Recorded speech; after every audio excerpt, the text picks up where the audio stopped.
A must-see video, chipping with nail polish, with gel polish, with gel paints.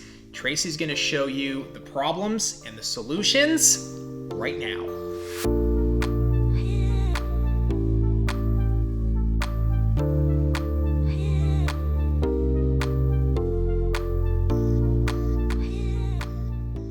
Okay guys, I am here to discuss gel polish, top coat, gel paint, and chipping from your enhancements. We've been getting a lot of DMs lately, and this was a huge problem I had when I first started doing gel polish or any kind of gel on top of an enhancement. So an enhancement would be a slick pour, acrylic, or a hard gel, right?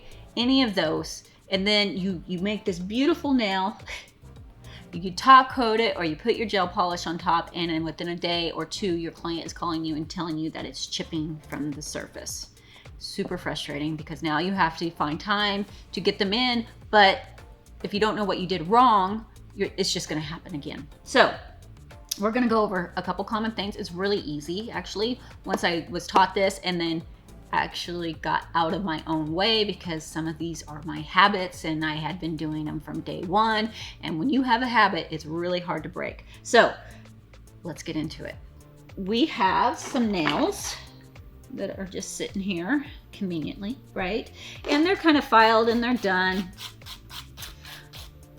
But we get through and we do our electric filing and we come through with our 150 file to refine.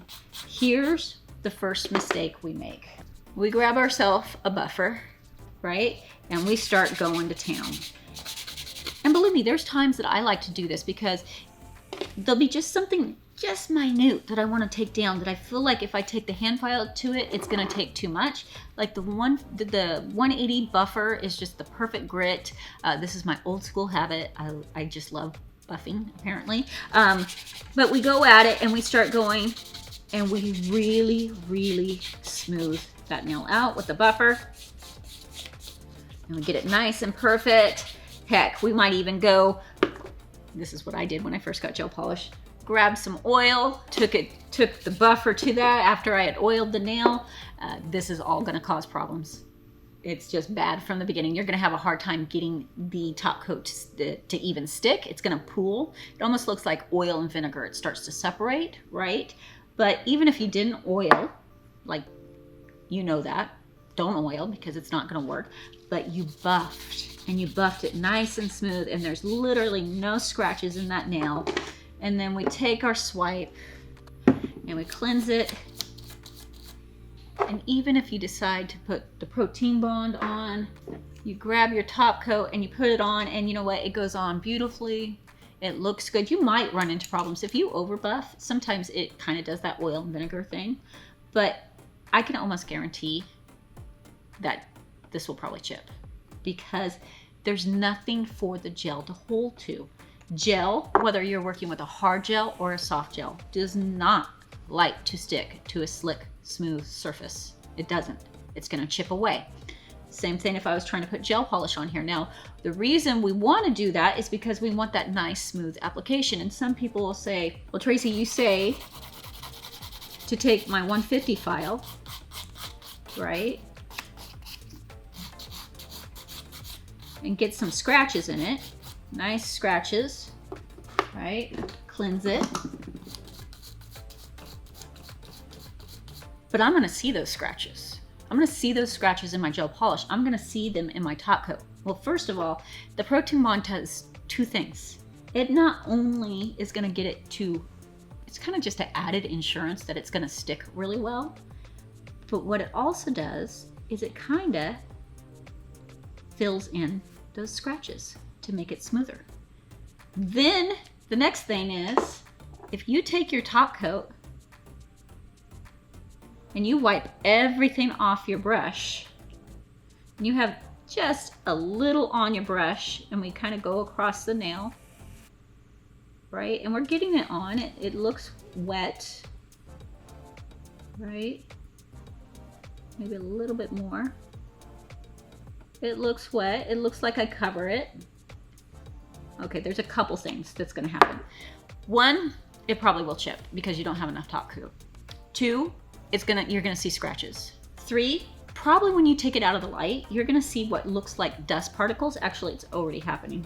Right here, hopefully you guys can see it. It looks like I left dust in the nail. I did not leave dust in the nail. That could happen. If you did leave dust, wipe it, start over. But the reason this is happening is because I wiped so much product off of my gel brush, and then I call it skid across the nail to get the top coat on. You see these marks. It's actually because you didn't put enough product on. So not only are you not filling in the scratches, but you're actually causing this dust-like thing. I don't even know what to call it, but it looks like dust in the nail. But if I get a healthy amount on my brush, and I glide it on, float it on, you can wipe, I like to get a good healthy amount, and then I wipe my brush off and take off any excess. Now I know I'm gonna have a nail that hides the scratches. I know I'm gonna have a nail that comes out of the light and doesn't look like there's dust in it. And I have a nail that is not going to chip or peel away from that enhancement. Okay, so let's go on to the next thing. We're just gonna remove that. Before I move on, let's talk about how I said, like, sometimes there are things where I just feel like I wanna take that buffer to it, right? Because it's gonna take it down just the right amount that I want. You have to, at that point, you have to come in with your 150 and lightly put some scratches in it. Please do that. It will save you a lot of grief. Okay, so let's say you've done this, right? You've put all your scratches in and you're like, okay, I'm not gonna oil, I'm not gonna buff, I'm not gonna do any of that because that's gonna cause chipping. But what I am gonna do is I'm gonna grab this closest thing I have to acetone. I'm gonna grab acetone, right? And I'm gonna pump it and I'm gonna take it to the nail and I'm gonna get all that dust off, right? Cleanse it, get the dust off.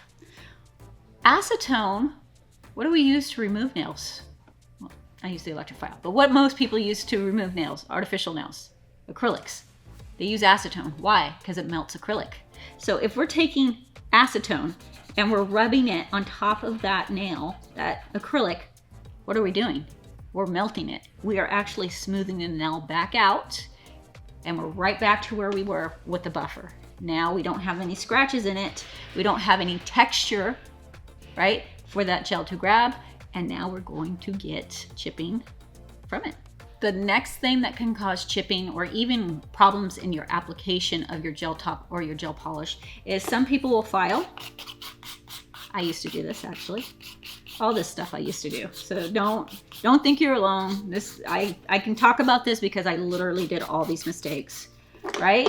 And they dust off and they go, okay, Sally, go wash, right? Now I know some of you are going, well, I have my clients wash. That's great. But what can happen if you do that is they go wash, right? They use soap that has oil in it. So what's gonna happen? You're gonna come back, it's just like using oil on the nail. It's gonna be like oil and vinegar. It's gonna separate, it's gonna pit, and it's going to chip and peel, right? Or they sit in the mirror and they do this in the mirror, right? And they get oils from their hair onto their nails. That can also cause problems because now, again, there's some form of oil. The nail is not cleansed completely. So we can run into that same problem. Problems with application, it pooling, it not wanting to go on right. And then if it doesn't even do that, it can cause chipping and peeling. So there's your another issue.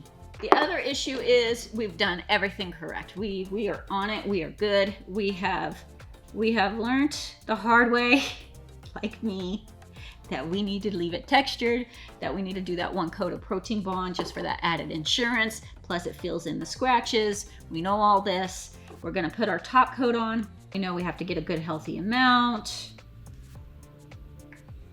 If you notice, guys, I don't seal my edges. I don't go around everything like this on the sides and the front. That's not why you're getting chipping, because a lot of people will ask, oh, is it because I didn't seal around it? No, it's not. In fact, I don't like to do it. I'm gonna take it off what I just did, because I find it kind of bulks the nail. It gives this kind of bubblesome look. It's not necessary to seal the nail. Okay, then we get it in the light, and we take a light that is 6 years old,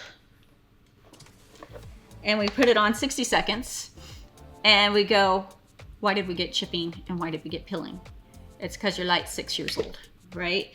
There's a lot of things that people are like, oh, lights last 50,000 million cajillion years. No, first of all, I don't time my usage on my light, so I'm not even sure how much I've used it. For me personally, I like to replace my lights once a year, mostly because they start looking pretty bad and I want a nice clean light on my table. But every couple years, you guys are gonna have to replace your light because it doesn't look like it, but it starts to lose power. So if you're sticking in your gel polish or your top coat in a light that is dull, you're gonna run into problems. Same gel polish, whatever, you might get bubbling in your gel polish, it might peel, it might separate, whatever it is. Or people go, maybe you have a light that doesn't have a timer. If you were like me, back in the day, there was no timers. I didn't have timers, or your timers broke. And I would stick them in the light and I'd go, wait for a couple, 20, 30 seconds, that has to be a minute. And I'd take them out of the light. I was not curing my gel polish, anything long enough at all. Make sure you're giving it its full cure. Okay guys, that is all of my tips and tricks. I think that's all the reasons for chipping and peeling that you might be running into. If you guys have some other ones that you thought of that you've ran into, please put it in the comments below. Let us know. Maybe we'll do a video on it, but it's good for us to share the mistakes that we have made so other people can benefit. Thank you so much for watching our nail videos. To watch more, head right over here. And to subscribe to our channel, click right over here.